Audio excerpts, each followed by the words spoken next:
Phil Hua-yu. He is Associate Dean and Professor of Marketing at SKK Graduate School of Business in Seongkyungwan University.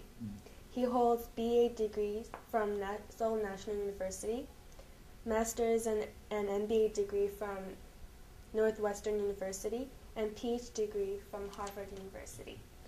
Today's interview will be about Korea's last 50 years of economic development and its rapid change. Until late 1950s, Korea was one of the poorest countries in the world. Our living standard was compared to that of such African countries as Uganda and Nigeria, so we are extremely poor. In 1961, a new government was installed, led by President Chung Il-park, and they launched an ambitious economic plan called Economic Development Plan, the first Economic Development Plan, which lasted from 1961 to 1966. In the process of implementing this program, they introduced the so-called New Village Movement, Saemaul-Undong. And what they did was first to inspire confidence in the Korean people. If Saemaul-Undong has had such positive effects, were there any negative effects to it? There are a couple of negative aspects. The first and foremost one was President Chung Il-park justified dictatorship in the name of economic development. He kept saying that we need centralized power, we need a dictatorship. Although he didn't use the word dictatorship, he justified his long reign, his presidency in the name of economic development. For economic to develop continuously, we need a continuous reign by one man. We need a stable government. And second negative impact was there has become some inequality in society. Until 1950s, everybody was poor, so there was no inequality. Third, and probably the last is Korean people have become too much materialistic. They have come to respect money and materials. Based on last 50 years of Korean history, how does Dr. advise for right now Korean economy to be developed further in the future? The past 10 years, we have been governed by left-wing government, socialist government. This socialist government has focused more on distribution than on growth. Thank you for making yourself available for today's interview. I really appreciate your time and your thoughtful comments. Thanks to your cooperation, I believe today's interview was a tremendous success. I would like to introduce the Korea Economic Daily editorial writer, Mr. Park.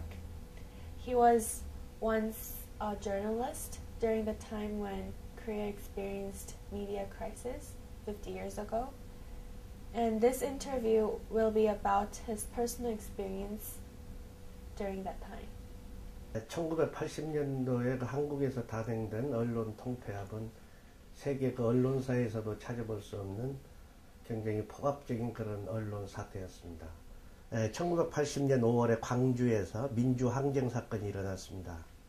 그때 이제 그 군사정권, 소위 그 전두환 씨가 국보위 그 위원장으로 있었는데, 이때 전두환 씨가 한 것은 두 가지 일이었습니다. 하나는 신문, 방송, 통신을 제한하고 억압하는 일이었고, 또 하나는 노조를 탄압하는 일이었는데, 여느 그 독재 정권이 그렇듯이 언론을 장악함으로써 자기 독재 정권의 그 정통성을 유지하기 위한 그런 하나의 그런 수단으로 통폐합을 실시하게 됐습니다. 언론이 탄압됨으로써 모든 그 사회나 정치가 후퇴를 한다. 그래서 언론의 신장이라는 것은 곧 민주주의의 신장이고 우리의 권익의 신장이다. Through research, I was able to find that Korean media was under control of Korean government. Based on what you have personally experienced, how do you think about this? 그때 나는 그 신화일보 경제부에 근무하고 있었습니다.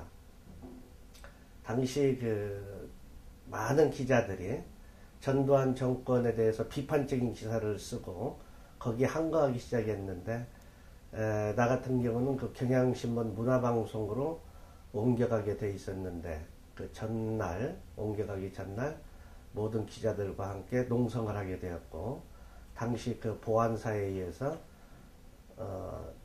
해직을 당하게 됐습니다.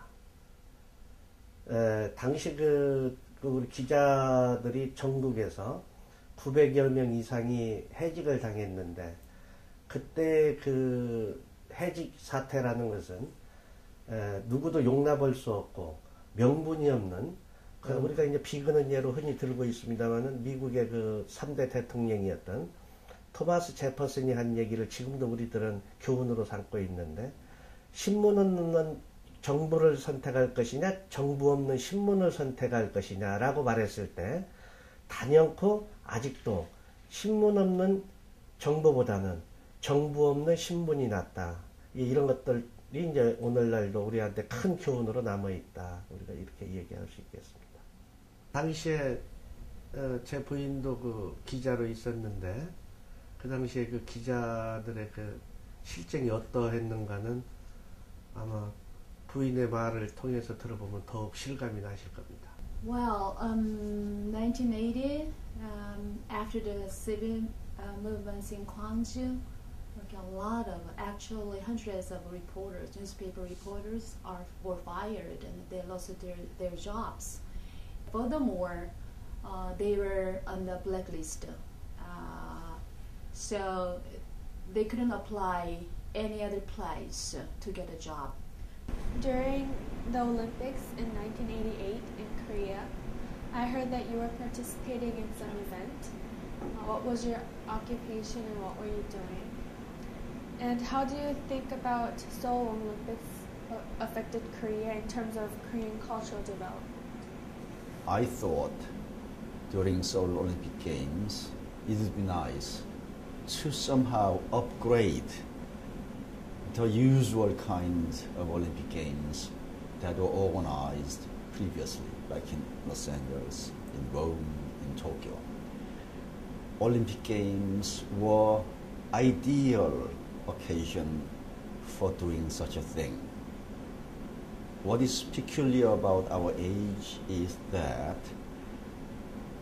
everyone who exists, who live at this particular time, whether in Africa, South America, or in North America or Europe, they all came to share the same historical destiny. I do think Olympic Games were an important occasion for Korea becoming globalized. It was a coming out party in every sense of the word.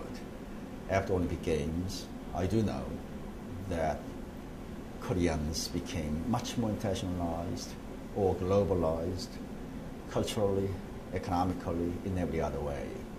And today, I do think Korea seems to be well on its way to becoming one of the most cosmopolitan and vibrant culture and society. I had so much fun doing these interviews. It came to my heart better than just researching online and just reading books. It was actually their stories and what they have experienced. But this video is only part of what I have heard and what they have experienced. Only if this video could be made longer, I would add more information. I think these interviews were fascinating.